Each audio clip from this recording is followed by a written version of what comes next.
Meus irmãos, as crianças vão para a salinha, né? Ou já foram? Vão. Eu te convido, graças e paz, boa noite. Te convido a abrir sua Bíblia em Mateus capítulo 5.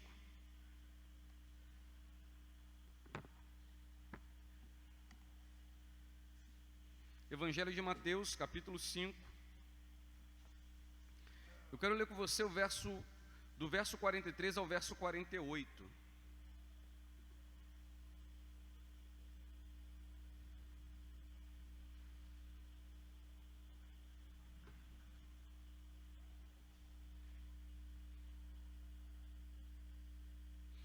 Mateus capítulo 5,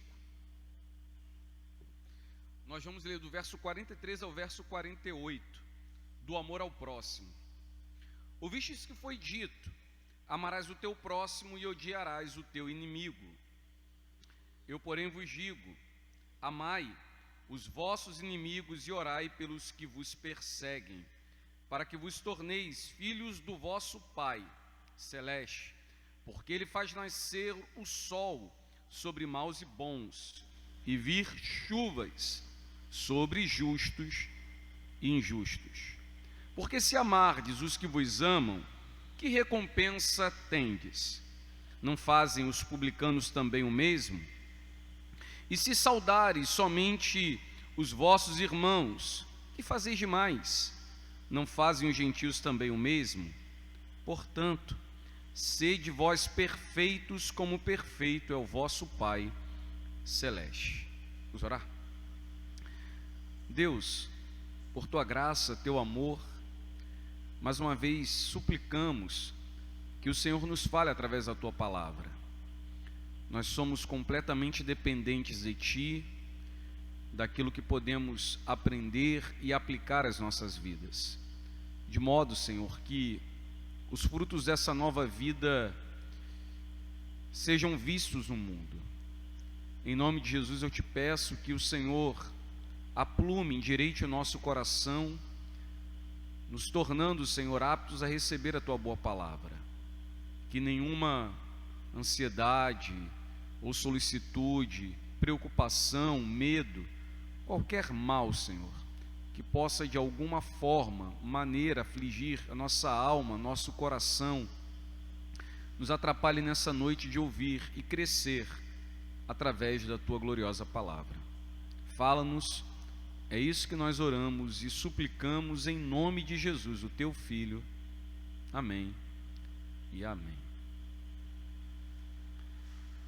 Sejam perfeitos como perfeito é o vosso Pai celeste. Hoje nós vamos buscar a conclusão do capítulo 5, por meio de uma exposição aqui que obedeça os tópicos do próprio capítulo 5,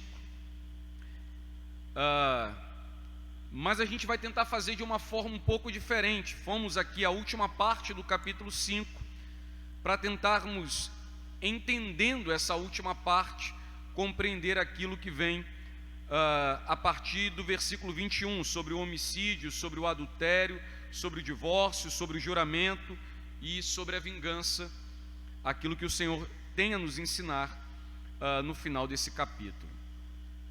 O capítulo de número 5 começa com Jesus vendo as multidões, se assentando no monte, olhando para os seus discípulos e ensinando aos discípulos que bem-aventurados são os humildes de espírito, os que choram, os mansos, que têm fome e sede de justiça.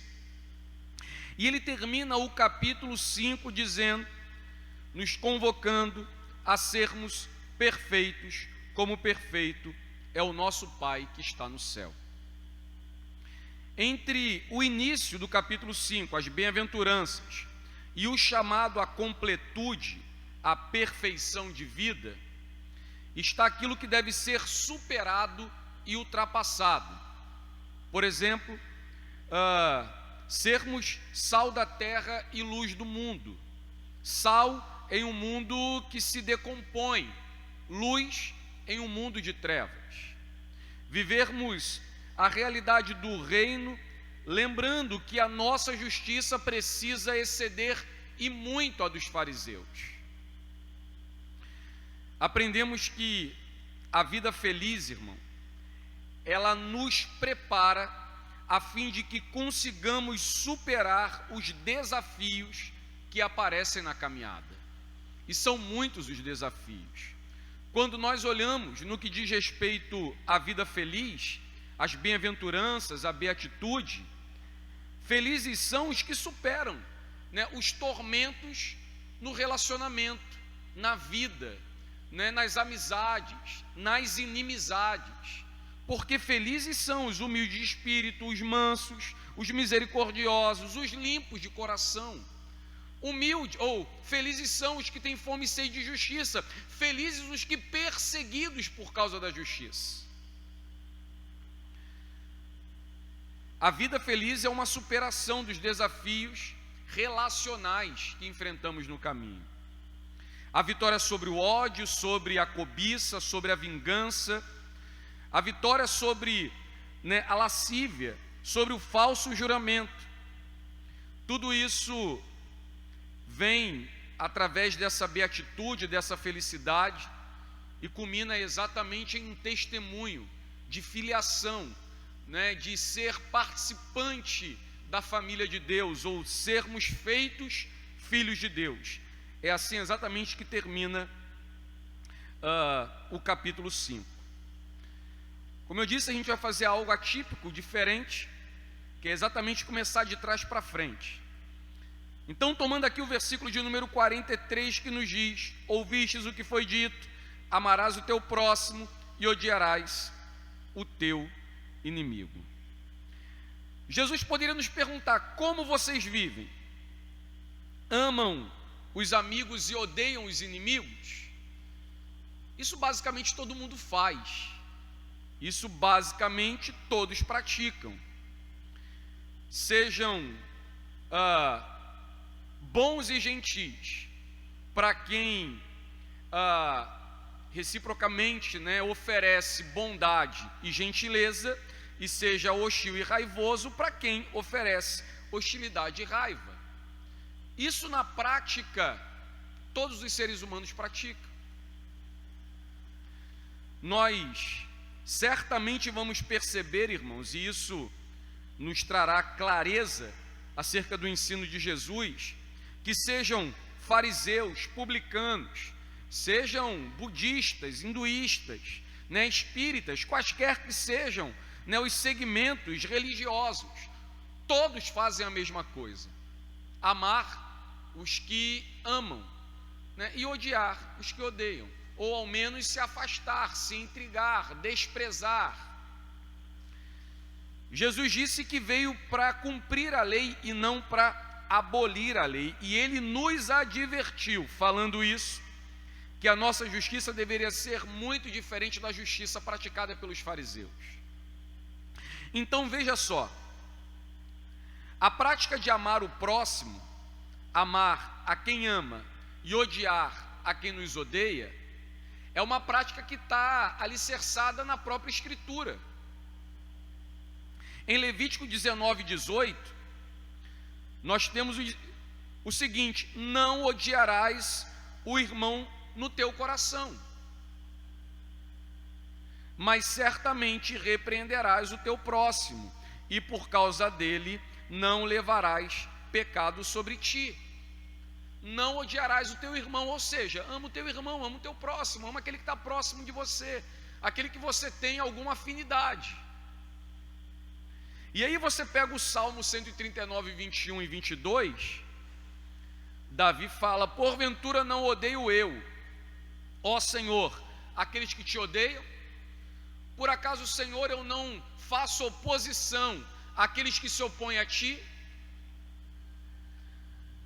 Amar quando somos amados e odiar quando somos odiados, isso é algo extremamente normal entre os homens espalhados pelo mundo. Essa forma de se relacionar, ela toca diretamente a cada um de nós, que em algum momento da nossa vida nos relacionamos exatamente dessa maneira. E o interessante, irmãos, é que nós muitas vezes admitimos com verdade essa atitude, e admitindo que amamos quando somos amados, e desprezamos, rejeitamos, odiamos quando somos odiados, muitas vezes não sentimos dano ou peso por viver e fazer as coisas dessa maneira.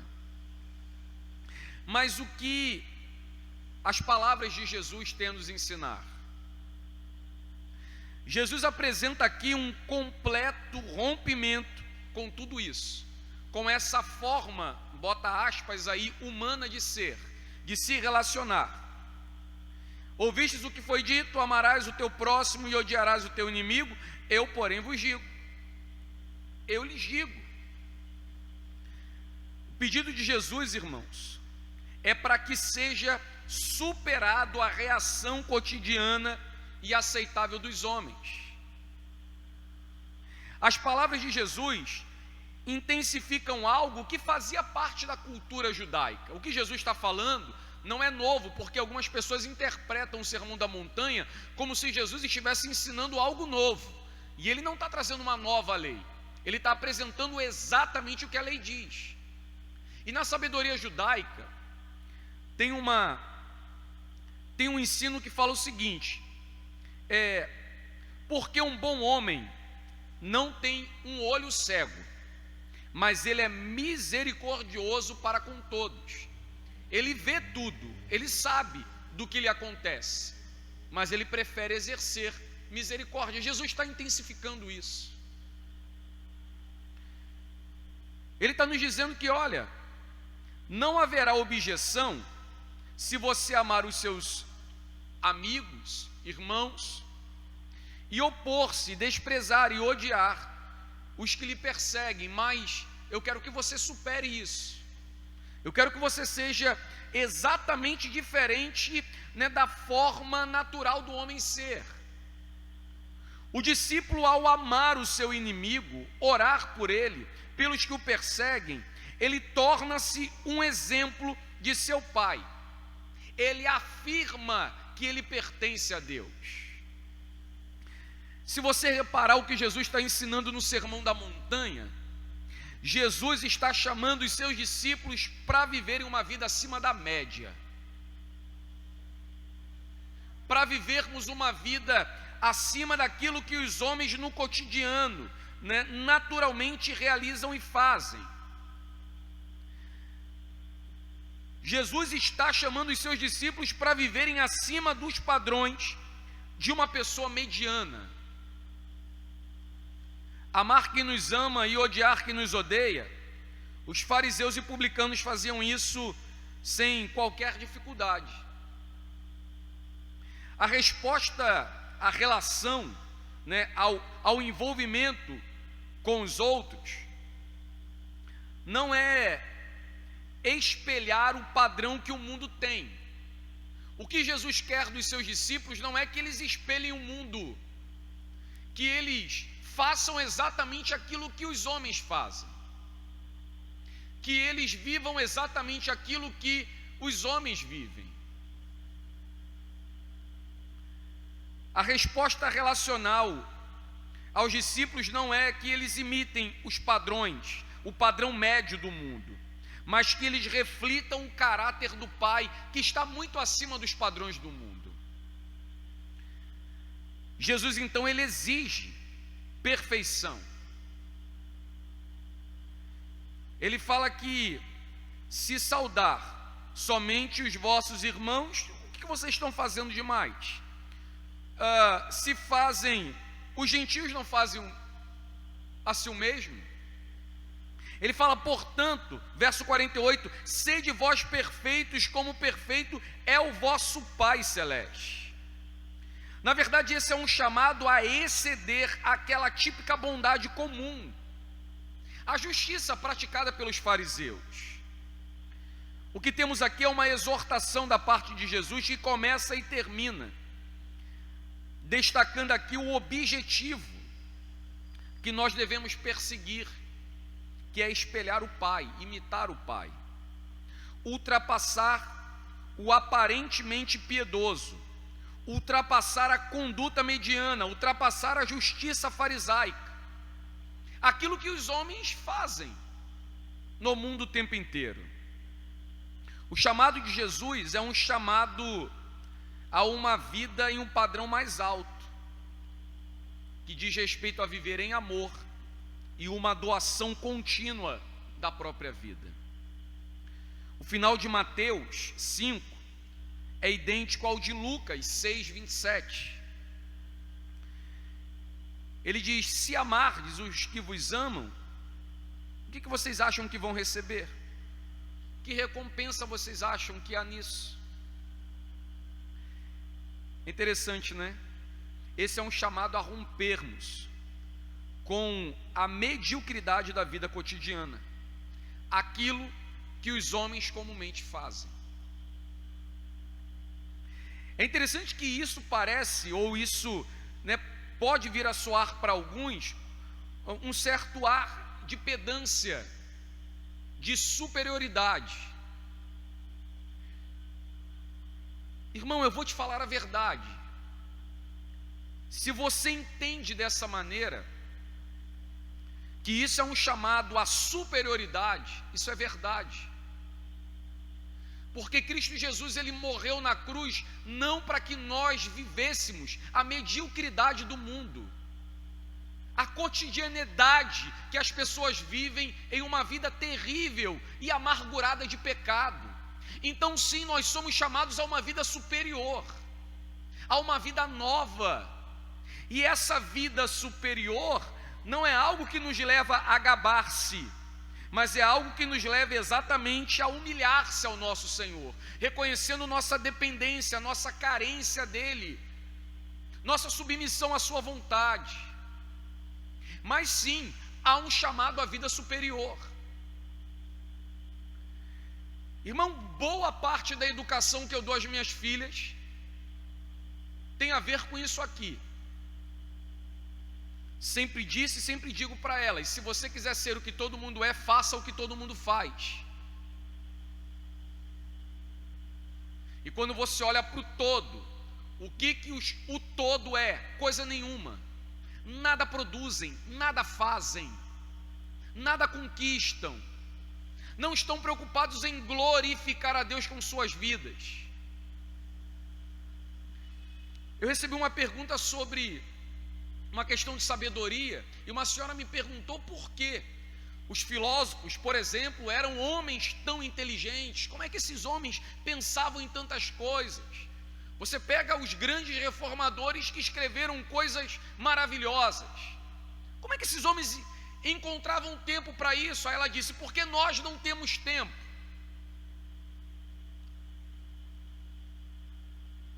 Eu respondi que isso era uma mentira deslavada, porque nós temos. O problema é o que nós fazemos com o tempo. O ócio para aqueles homens era produtivo. O ócio para nós, o tempo vago, parado, não serve para coisa nenhuma. No ócio, nós vemos série, usamos o celular, passamos hora pendurado no Instagram. Isso é o que o homem mediano faz. Se você fizer o que todo mundo faz, você será o que todo mundo é. O chamado de Jesus é um chamado a romper com a vida mediana. Isso aplica-se até mesmo a notas no colégio. Quando chegava na média, falava, sei lá, 7. Tu quer o quê? Devia a forca e não palma. 7, qualquer pessoa que não tem nenhum compromisso com a escola tira. Basta levar a pasta do professor. E isso é fato, irmãos. Nós não somos chamados para sermos mais um no mundo. Nós somos chamados a fim de dar testemunho do nosso Deus e Senhor. E veja que, diferente daquilo que se pode colocar acerca das competições que nós encaramos na vida, né, o que o Senhor está falando, esse rompimento com a vida mediana, medíocre, diz respeito à relação que nós mantemos com as pessoas. Que nesse caso dar amor quando recebemos amor, fazer o bem quando é alguém a quem apreciamos, qualquer um faz, qualquer um pratica. Agora, amar quem persegue, nós aprendemos isso lá em Romanos 12, quando passamos lá, segundo alguns, 5 anos estudando. Romanos 12 nos confronta exatamente sobre aquilo que damos ao nosso inimigo. Eu queria destacar aqui o que Jesus fala acerca de perfeito. A palavra perfeito aqui, teleios, no grego, não precisa ser entendido como alguém completamente sem defeito, porque a aplicação da palavra por Jesus não tem esse sentido. O sentido aqui é alguém íntegro, alguém que é levado até o fim, alguém que finaliza, que é pleno.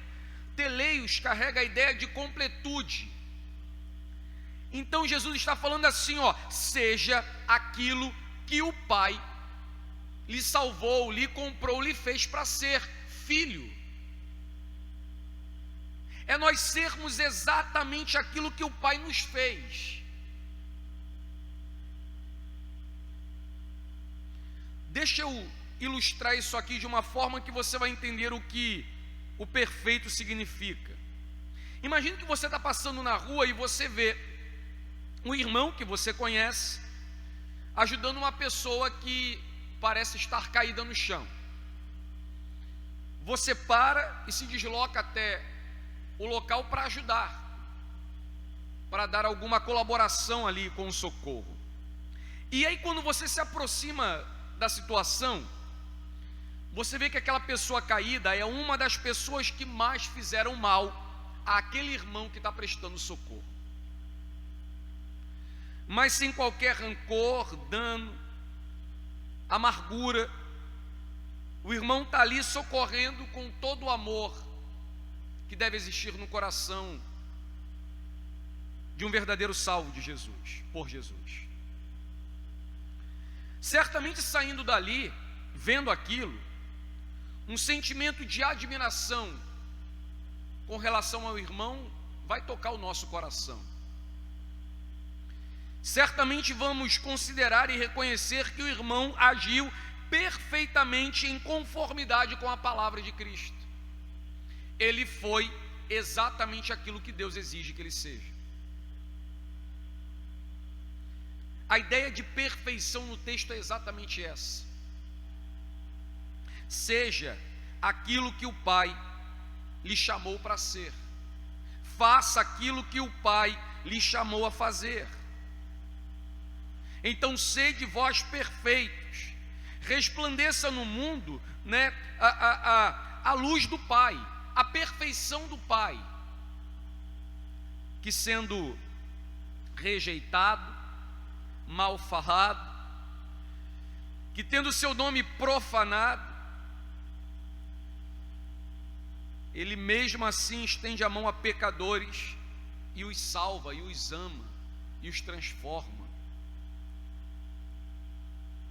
O cristão é chamado para ser exatamente aquilo que Deus, através do seu Filho Jesus, o salvou para ser: santo e perfeito naquilo que dá ao Senhor, a Deus, glória e louvor. Entendendo essa última parte, que é um chamado a amar o próximo, inclusive o inimigo, a fim de dar demonstração dessa perfeição, desse chamado do Pai, nós vamos lá ao versículo de número 21, que fala sobre o homicídio. E aí nós temos aqui Jesus falando: ouvistes que foi dito aos antigos, não matarás, e quem matar estará sujeito a julgamento. Eu, porém, vos digo que todo aquele que, sem motivo, se irar contra seu irmão, estará sujeito a julgamento, e quem proferir um insulto ao seu irmão estará sujeito a julgamento do tribunal, e quem lhe chamar tolo estará sujeito ao inferno de fogo. Se, pois, ao trazeres ao altar a tua oferta e ali lembrares de teu irmão ter alguma coisa contra ti, deixa perante o altar a tua oferta, vai primeiro reconciliar-te com teu irmão, e então, voltando, faze a tua oferta. Entre em acordo sem demora com teu adversário, enquanto estás com ele a caminho, para que o adversário não te entregue ao juiz, o juiz ao oficial de justiça, e sejas recolhido à prisão. Em verdade te digo que não sairás dali enquanto não pagares o último centavo. Ouvistes o que foi dito aos antigos: não matarás. Jesus diz: mas eu vos digo. Depois de entendermos a última parte aqui do capítulo 5, eu acredito que todo o restante do capítulo fará mais sentido para nós. Esse versículo, os versículos, ensinados aqui por Jesus do 21 ao 26, estão conectados ao sexto mandamento, Êxodo capítulo 20, versículo 13, que diz: não matarás. Jesus se expressa aqui de maneira expositiva, dizendo que há algo que precisa ser considerado vindo dele. Ele agrega ao homicídio a questão da ira, do insulto e da difamação. Jesus coloca que a atitude e a ação de violação da dignidade humana, a violação da dignidade de uma outra pessoa, é assunto para um julgamento igual ao julgamento do assassinato, correndo até o risco de ser lançado no inferno. Percebe aqui, irmãos, que a punição é afirmada de maneira tão severa quanto o crime daquele que tira a vida de alguém. E essa é uma forma retórica, para dizer que a ofensa é coisa séria. Imagine o que Jesus está dizendo, irmão. Já que em momentos de ira, em momentos de descontrole, em momentos de insatisfação, em momentos que enfrentamos situações contrárias no trânsito, em casa, na rua, muitas vezes a nossa reação a isso é uma reação de insulto, de ira, de difamação. Jesus está dizendo que tais atitudes, tais ofensas, têm a qualidade para serem punidos como crime de assassinato. Claro que nesse caso alguns haverão de se defender, porque o texto parece apresentar aqui uma interlocução dizendo: olha, sem motivo. E alguns podem se defender dizendo: olha, veja bem, se houver motivo, parece que as coisas não estão tão erradas, Quando a gente olha para o versículo quando a gente olha para o capítulo 5 e para os últimos versículos do capítulo 5, Jesus diz que mesmo o ódio ao inimigo não pode ser justificado.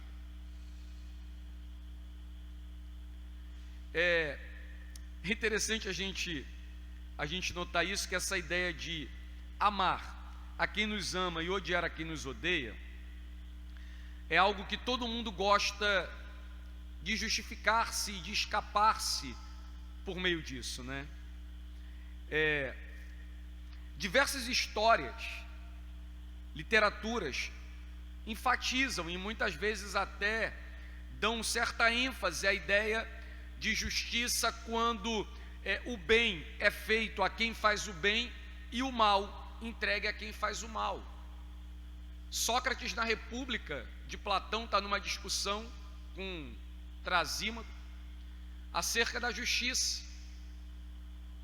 E é interessante que ali na discussão, um desses rebatem dizendo o seguinte: olha, A justiça diz respeito a fazer o bem aos amigos e o mal aos inimigos. Sócrates adiante ele vai mostrar que o homem justo, ele faz justiça, mesmo quando está de frente à injustiça. Não há justificativa para qualquer mal que venhamos a fazer. De maneira que o insulto, a difamação, a destruição da dignidade do outro, é tratada no texto como um crime de homicídio, que merece, na mesma medida, a punição. Isso nos leva exatamente à reflexão sobre o que Jesus continua falando. E se, pois, trazeres ao altar a tua oferta e ali te lembrares de teu irmão tem alguma coisa contra ti, deixa perante o altar a tua oferta, vai primeiro reconciliar-te com teu irmão e então, voltando, faze a tua oferta. Essa aqui é uma questão interessante, irmãos.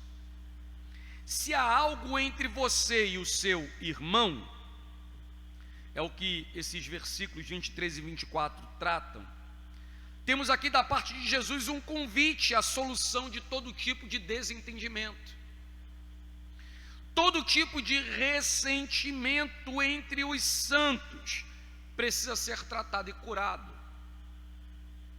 Temos aqui da parte de Jesus uma exortação, que eu acredito que tem um tom de convite à reconciliação. E aqui tem um fato interessante, porque ele está falando, deve haver reconciliação antes de haver adoração. Antes de adorar é preciso reconciliar-se. A ordem é importante porque normalmente adorar a Deus, irmãos, seria algo que a gente considera, como uma grande prioridade. Mas ele apresenta que a reconciliação é tão importante quanto a adoração. E que a adoração deve esperar pela reconciliação. Porque a verdadeira adoração acontece quando as contas estão acertadas. Imagine. Isso é uma questão que intriga, Vamos morar no céu. Cremos nisso. Mas apresentamos raiva uns dos outros, intriga uns dos outros, ressentimento uns dos outros. Passa-se 1, 2, 3, 4, 50 anos. E o nosso coração carrega cargas e cargas de ressentimento. Difícil entender isso, A gente pode destacar duas coisas aqui. A primeira delas é que o quanto a lei apresentada pelo Senhor, ela é relacional. Ela diz respeito, à manutenção da relação entre as pessoas. Não temos, através da lei, um chamado ao isolamento, mas um chamado à comunhão. Em segundo lugar, quanta importância Deus coloca sobre uma comunidade genuína e saudável, que vive a realidade do chamado de Cristo. Eu apresento aqui, irmão, uma breve observação sobre o que a gente está colocando. Eu sei que todas as vezes que nós somos confrontados por um texto, em virtude dessa confrontação e desses textos, muitas vezes tocarem aspectos imediatos de nossa vida, nós procuramos escapar dessa confrontação apresentando justificativa, saídas que amenizem a nossa responsabilidade diante daquilo que a gente está ouvindo, às vezes para amenizar a dor daquilo que a gente está ouvindo. Eu não apresentei nenhuma exceção no texto, mesmo quando ele diz sem motivo, ou mesmo quando ele vai falar sobre o adultério e o novo casamento, que ele fala a não ser por causa de relação sexual ilícita. Nesse sermão eu vou apresentar, uma única questão, como justificativa que vai acontecer lá quando formos falar sobre a vingança. Mas eu não quero apresentar ou defender, ou dar oportunidade de nos justificarmos frente ao que o Senhor está nos apresentando. Primeiro, Ele nos diz que não devemos nos deixar dominar pela ira contra o irmão, pela ira contra o próximo. Não devemos insultá-lo, porque isso deve ser punido como crime de homicídio. A Escritura fala que aquele que não ama o irmão é assassino. Depois ele nos diz que se temos alguma divergência, discrepância, algum problema com o irmão, antes de adorarmos, precisamos nos reconciliar. Deixa a oferta no altar, vai lá, trata, reconcilia-te, e depois volta e faz a tua oferta. E aí por fim ele fala, olha, entra em acordo sem demora. Faz isso com o teu adversário enquanto estás a caminho, porque para que o teu adversário não entre em juízo, e o juiz ao oficial de justiça te entregue ao juiz, e o juiz ao oficial de justiça, e tu seja recolhido na prisão. E aí, irmãos, eu vejo essas palavras de Jesus como Jesus dizendo o seguinte: meu caro, não adianta orar não adianta falar, Jesus, toca no coração do juiz. Ele está falando, tu vai pagar até o último centavo. A oportunidade de se reconciliar vem com essa dura advertência. O fracasso em certas coisas, em certas práticas, torna o discípulo completamente irresponsável. Jesus está usando uma figura do pátio do devedor. Ele diz que alguém que é lançado nesse pátio, ele será encarcerado, e ele só sairá de lá quando ele plenamente restituir aquilo que deve. Então reconcilia-te antes de qualquer coisa. Isso nos leva ao versículo 27, do versículo 27 ao versículo 32, quando ele fala sobre o adultério e sobre o divórcio. Ouvistes que foi dito, não adulterarás, eu porém vos digo, qualquer que olhar para uma mulher com intenção impura no coração, já adulterou com ela.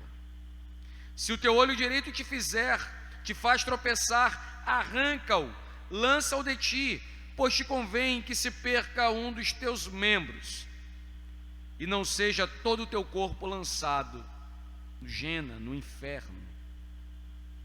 E se tua mão direita te faz tropeçar, corta, lança de ti, pois te convém que se perca um dos teus membros, e não vá todo o teu corpo para o Gêena, para o inferno. Também foi dito, aquele que repudiar sua mulher, aqui já entra a questão do divórcio, dá-lhe carta de divórcio.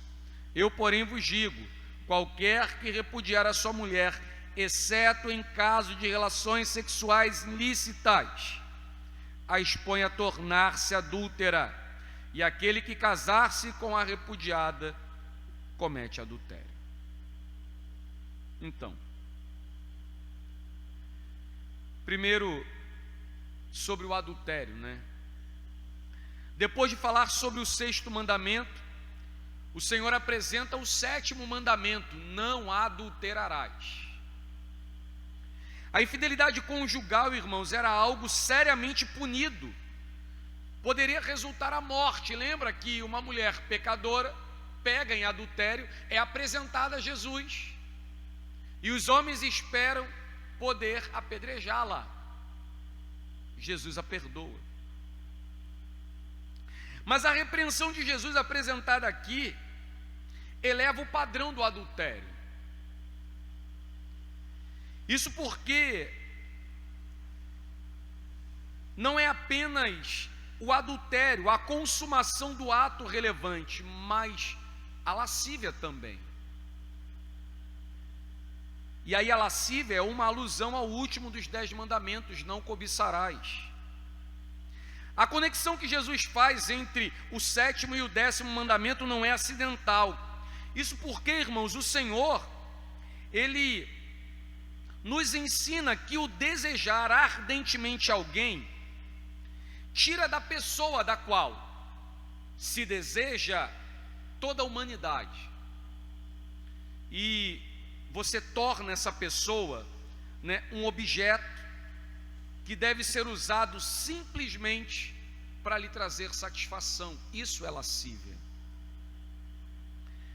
O que Jesus diz, irmão, é que não é moralmente, o que ele diz não é moralmente novo. Ele está intensificando uma questão que era usada e entendida pelos judeus. O judaísmo tinha diversas advertências contra a lascívia. Por exemplo, Eclesiastes capítulo 9, versículo 8, nos ensina o seguinte: desviem seus olhos de uma mulher formosa, e não se fixem em uma beleza pertencente a outra, ou seja, não cobice a mulher do próximo. Muitos têm sido seduzidos pela beleza de uma mulher, é o que diz Eclesiastes, e assim a paixão acende-se como uma chama em seu coração.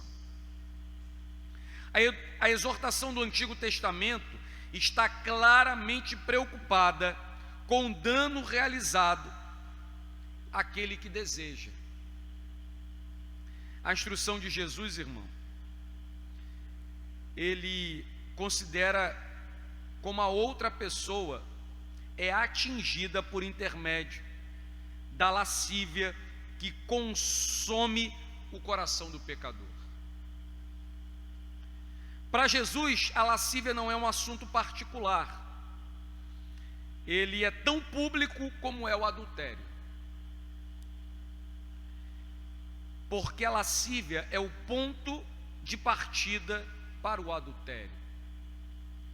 Qualquer homem, mulher, que você possa conhecer que um dia caiu em adultério, que um dia adulterou,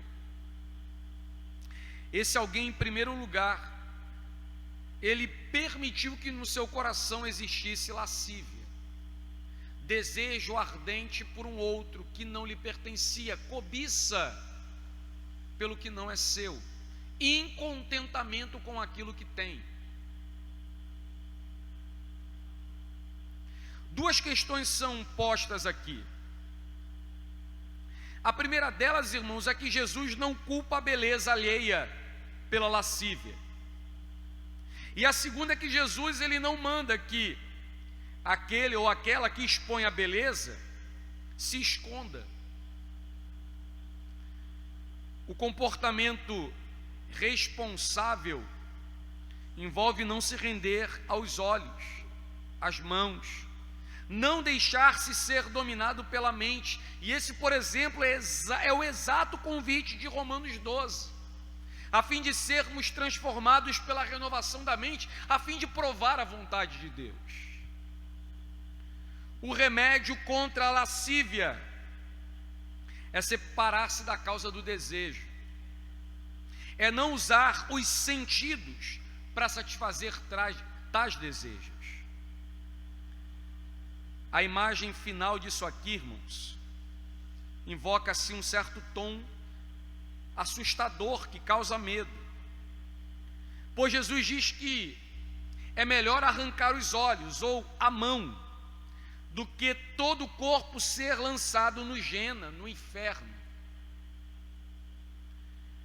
É melhor abrir mão. E olha, eu faço coro que Jesus está usando uma figura, está usando um termo retórico aqui, uma expressão retórica para falar do problema do pecado da lascívia, assim como ele usou anteriormente para falar sobre o homicídio. E aí ele vai ligar a questão do adultério com o problema do divórcio. E ele fala: olha, também foi dito, aquele que repudiar a sua mulher, dá-lhe carta de divórcio. Eu acredito, irmãos, que essa, é uma resposta àquilo que nós enfrentamos e encaramos o tempo inteiro no mundo. Hoje o divórcio tornou-se algo extremamente banal no mundo. As pessoas casam e descasam por qualquer coisa, incompatibilidade, torcem para time diferente, gostam de coisas diferentes. Tudo é motivo para um descontentamento na relação. Jesus está falando: olha, o que foi dito para vocês, carta de divórcio, quer se divorciar, libera a tua esposa, tá? Eu tenho algo para dizer para vocês: qualquer que repudiar a sua mulher, exceto em caso de relações sexuais ilícitas, a expõe a tornar-se adúltera, e aquele que casar-se com a repudiada comete adultério. Irmão, trocando aqui em miúdos, Jesus está falando: não há lugar para o divórcio. E mais uma vez eu não vou tratar exceção aqui. Não há lugar para o divórcio. O divórcio não deve ser cogitado, tratado, apresentado. Assim como ele nos apresenta o problema da imoralidade, o problema da lascívia, que precisa de remédio. Se existem conflitos entre marido e mulher precisam de remédio, não de outra coisa. E aí a gente tem aquilo que ouvimos nos pontos anteriores: olha, se o teu irmão tem alguma coisa contra você, não se vista e vai adorar, se vista e vá se reconciliar.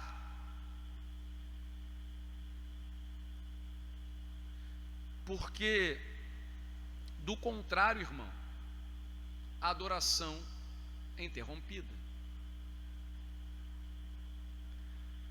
Do homicídio, do adultério, do divórcio, chegamos sobre o juramento. E eu penso que nesse ponto sobre o juramento, do 33 ao 37, Jesus ele centraliza o que ele está ensinando aqui, ele apoia o que ele está ensinando no 3º e no 9º mandamento.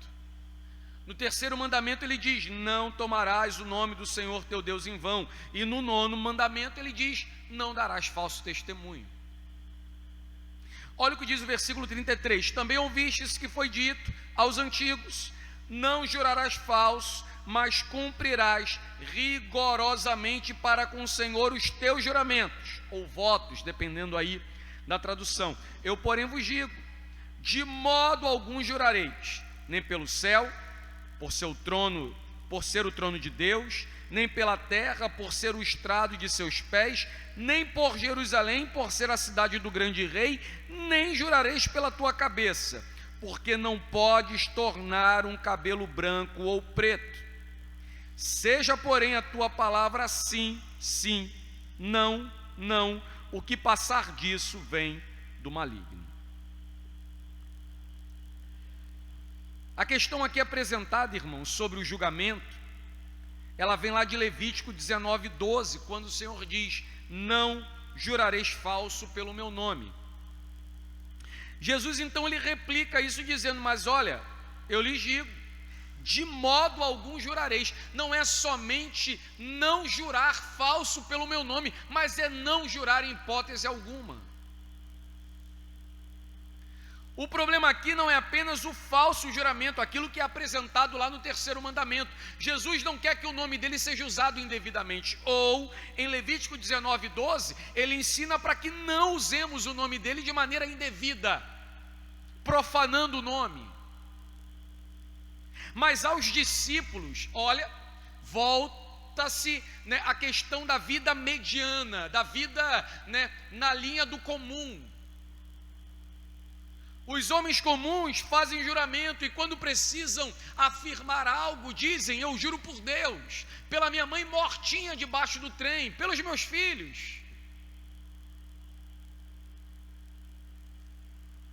O problema aqui não é o falso juramento, mas um chamado à vida acima da média. Mais uma vez ele mostra algo que vai além das questões, cotidianas e medianas do homem comum. O que Jesus quer nos ensinar, irmãos, é que a palavra do discípulo deve terminar logo após de começar. Jesus está falando que deve existir integridade, o que aponta exatamente para a última palavra do capítulo 5: sejam perfeitos, sejam íntegros. Se são íntegros, o sim significa sim e o não significa não. Nada passa do sim e do não. Jesus então está nos ensinando que o juramento não deve substituir a integridade nem tornar-se um meio de manipulação a alguém. Mais uma vez, há uma intensidade na exortação de Jesus que é digna de nota, A integridade deve tornar-se o hábito, e o juramento, ele pode ser descartado, é desnecessário. A palavra do cristão deve apontar para aquilo que ele aponta, deve mostrar aquilo que ele mostra, deve resultar naquilo que ele fala.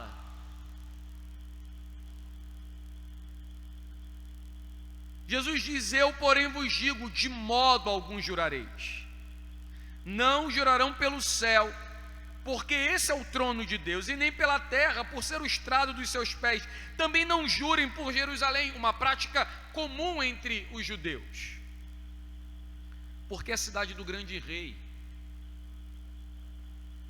Não jurem nem pela vossa cabeça, vocês não têm controle sobre o que aparece nela, ou desaparece. Que a sua palavra seja sim, sim, e não, não. O que disso passar não procede de Deus, é do maligno. Perceba que seja na questão do homicídio, seja na questão do adultério, do divórcio, do juramento, temos aqui um convite a vivermos acima da média, a rompermos com a mediocridade do homem comum, que odeia quando é odiado e ama quando é amado, que insulta, que arranca dignidade, que comete lascívia, que adultera, que dá falso juramento ou mesmo carrega uma vida sem integridade. Assim somos levados à vingança. E aqui é um ponto interessante. Jesus diz: ouvistes o que foi dito, olho por olho, dente por dente. Eu, porém, vos digo: não resistais ao perverso, mas a qualquer que te ferir na face direita, volta-lhe também a outra. E ao que demandar contigo e tirar-te a túnica, deixa-lhe também a capa. Se alguém te obrigar a andar 1 milha, vai com ele 2. Dá quem te pede, e não voltes as costas a quem deseja que lhe emprestes. Talvez você já tenha ouvido falar na lei do talião, lex talionis, que é a famosa lei conhecida de Êxodo 21, aonde lá se ensina vida por vida, olho por olho, dente por dente, mão por mão.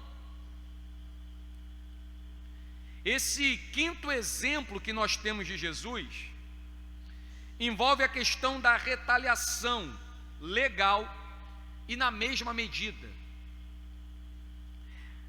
Receber é igual a dar. Você já talvez tenha falado, possivelmente, eu acredito até que certamente em algum momento da vida a gente falou ou ensinou: bateu, levou, deu, tomou. no primeiro século, irmãos, já havia uma justiça atuando sobre certas questões. Então, enquanto que no Antigo Testamento nós temos lá olho por olho, dente por dente, alguns séculos antes de Jesus, especialmente então chegando no primeiro século, isso já está muito bem estabelecido. E as questões legais já eram levadas aos tribunais, e os tribunais atribuíam pena de restituição monetária, substituindo mutilação. O que Jesus está ensinando nesses versículos de 38 a 42, ele foge um pouco do escopo político, jurídico. As observações falam de relacionamento pessoal e não de questões legais. E aqui é onde eu apresento uma única exceção. Embora eu tenha dito, anteriormente que não apresentaria em outros lugares, aqui cabe uma. Imagine que alguém bate no seu carro e nessa situação, por você ser um cristão, você fervorosamente pensa o seguinte: olha, Jesus disse que eu não devo retaliar, que eu não devo devolver, e no momento que ele te restitui aquilo que ele bateu, você está devolvendo exatamente o que ele fez. Nesse caso, você pode pensar: eu vou deixar para lá, vou assumir o acidente e eu vou tocar minha vida. Ou você talvez tenha recebido um processo indevido, sei lá, um funcionário, um colega, um vizinho, que te obriga a dar algo que não é a medida justa daquilo que deve acontecer. Daí você olha para o texto e pensa o seguinte: olha, o texto está falando que se alguém te pede a capa, você deve dar também a túnica. Então o cara me processou me pedindo uma medida injusta, independente disso eu vou dar tudo de uma vez. Textos como Êxodo 21, Levítico 24, Deuteronômio 19, quando falam de olho por olho, dente por dente, estão tratando questões legais. Jesus no texto está falando de questão relacional. Imagino que você saiba a resposta para tais questões. Nesse caso, irmão, Jesus não está tratando aqui de aspecto político, jurídico. A afirmação de Jesus é o seguinte: eu lhes digo. E ele vai com isso estimular uma resistência ao mal, uma oposição ao mal. E opor-se ao mal é fazer o bem. É aquilo que, por exemplo, repito, aprendemos em Romanos 12. Ouvistes o que foi dito, olho por olho, dente por dente. Eu, porém, vos digo: não resistais ao perverso. Temos aqui 3 exemplos bem específicos disso. Ele fala: olha, se alguém te ferir a face, entrega a outra. Se alguém demandar contigo tirar a túnica, dá a capa. E se alguém te obrigar a andar 1 milha, vai 2. Dá quem te pede, ele diz. Por exemplo, o tapa na face, irmão, era um terrível insulto que no judaísmo expressava grande rejeição. Dar a outra face não era algo muito comum. Dar a outra face retrata uma disposição para continuar vulnerável frente à ação do outro. O que Jesus quer nos ensinar nesses exemplos é que a compaixão, a misericórdia, a generosidade devem sempre ser respostas imediatas à maldade do homem. Eu sei que no geral queremos tirar vantagem, ter vantagem sobre as ofensas, sobre as intrigas. Há uma tendência, de querermos tomar vantagem frente aos insultos. Habitualmente nós nos defendemos assim, né? Jesus aqui está nos estimulando que nós devemos ter uma disposição completamente diferente do mundo. O mundo que rompe com ações medianas, homens medíocres, que nada mais fazem do que expressar, né, essa vida medíocre, ter reações medianas a essa vida medíocre. Jesus nos chama a fazer algo que é completamente diferente. Ele nos chama a considerar um retorno. Ele nos chama a caminharmos 2 milhas. Ele nos chama a entregarmos, né, não apenas a capa, mas também a túnica, ou a túnica e também a capa.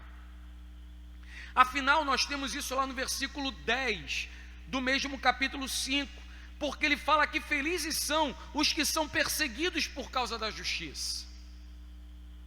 Jesus nos ensina a responder, irmão, à espiral da violência. Nós vivemos um mundo que a violência está em uma constante escalada. E é uma coisa triste no mundo, é que a depravação do mundo se manifesta exatamente no mimetismo da violência. O mundo é violento e nós expressamos violência, recebemos violência e damos violência. Jesus nos convoca a rompermos com essa escalada.